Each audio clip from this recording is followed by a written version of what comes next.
नमस्कार, मी विजय जगताप। आज आपण आलेलो आहोत पिंपरीतील भीमसृष्टी या प्रकल्पाच्या बरोबर मागील बाजूस, ज्या ठिकाणी माता रमाई यांच्या स्मारकाचं उद्या भूमिपूजन होत आहे।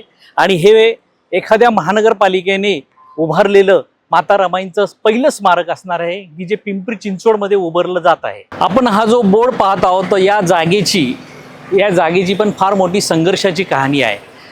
म्हणजे भीमसृष्टीच्या मागील बागेस असलेला हा 27 गुंठ्याचा जो प्लॉट आहे, यावरती PMPLचं म्हणजे PMPL बस डेपोचं आरक्षण होतं। परंतु आंबेडकरी चळवळीतल्या कार्यकर्त्यांनी 2014 पासून जर बाबासाहेबांच्या भीमसृष्टीच्या मागेला चिटकून जर माता रमाईंचं स्मारक झालं तर ते अतिशय समयोचित होईल, योग्य ठरेल, यासाठी त्यांनी महापालिकेकडे निवेदनाच्या माध्यमातून 2014-15ला सुरुवात केली। परंतु आरक्षण असल्यामुळे कुठल्याही प्रकारची प्रशासनाला त्यासाठी आंबेडकरी चळवळीच्या भावनांची दखल घेता येत नव्हती। मात्र 2017मध्ये जेव्हा भारतीय जनता पार्टीची सत्ता या महानगरपालिका आली त्यानंतर आंबेडकरी चळवळीतल्या सर्व कार्यकर्त्यांनी त्यांना भेटून निवेदन दिलं की जर PMPLचं आरक्षण जर बदलता आलं आणि ज्या ठिकाणी माता रमाईची जर स्मारक उभारता आलं तर ते जास्त योग्य ठरेल। आणि 2017 पासून खऱ्या अर्थाने या प्रक्रियेला वेग आला। विकास आराखड्यात असलेलं PMPLचं आरक्षण हटवणं ही पण फार मोठी तशी तांत्रिक आणि अवघड बाब होती, कारण की PMPLचं आरक्षण असल्यामुळे जेव्हा यासाठी महापालिका पातळीवर संघर्षाची वेळ आली तेव्हा जर हे आरक्षण रद्द झालं, शासनाने त्याला परवानगी दिली, तर नक्की आपण या ठिकाणी माता रमाई यांचं सृष्टी उभारू असं महापालिका काळात तेव्हा आश्वासन देण्यात आलं।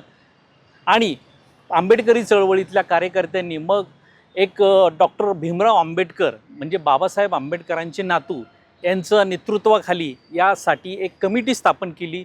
त्या कमिटीची पहिली बैठक माई ढोरे जेव्हा महापौर होत्या म्हणजे 2021ला ती पहिली बैठक झाली आणि खऱ्या अर्थाने या प्रक्रियेला सुरुवात झाली। या जवळपास 27 गुंठे आरक्षण असलेल्या जागेचं PMPLचं आरक्षण हटवण्यासाठी खऱ्या अर्थाने सर्वाधिक महत्त्वाची मोलाची जर कामगिरी कोणाची झाली असेल तर ती म्हणजे त्यावेळेसचे उपमुख्यमंत्री तत्कालीन पुणे जिल्ह्याचे पालकमंत्री अजितदादा पवार यांना।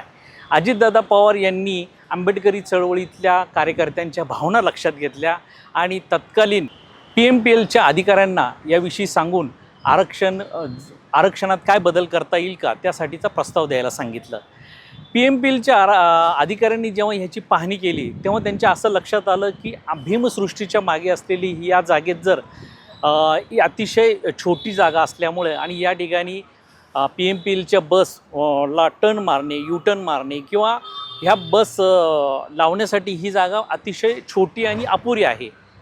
आणि मग त्यांनी तसा अहवाल दिल्यानंतर अजितदादांनी महापालिकेचे तत्कालीन प्रशासक शेखर सिंह यांना सांगितलं की कुठल्याही प्रकारे ही जागा आंबेडकरी चळवळीतल्या कार्यकर्त्यांना माता रमाईंच्या स्मारकासाठी उपलब्ध झाली पाहिजे असा आदेश दिला। आणि त्यानंतर ही वेगाने ह्याची चक्र आली आणि शेखर सिंग साहेबांनी जे महापालिकेचे प्रशासक होते त्यांनी नगरविकास खात्याशी चर्चा करून प्रस्ताव देऊन हे आरक्षण रद्द झालं आणि खऱ्या अर्थाने 2023ला आंबेडकरी चळवळीतल्या कार्यकर्त्यांना यश मिळालं असं म्हणता येईल।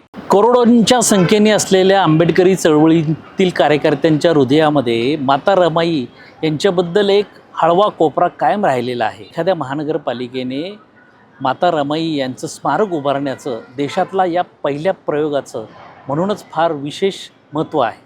आणखीन घडामोडी जाणून घेण्यासाठी पाहत रहा पिंपरी चिंचवड न्यूज। सोबतच आमच्या फेसबुक आणि इंस्टाग्राम चॅनलला फॉलो करायला विसरू नका, तसेच यूट्यूब चॅनलला सबस्क्राईब करायला विसरू नका।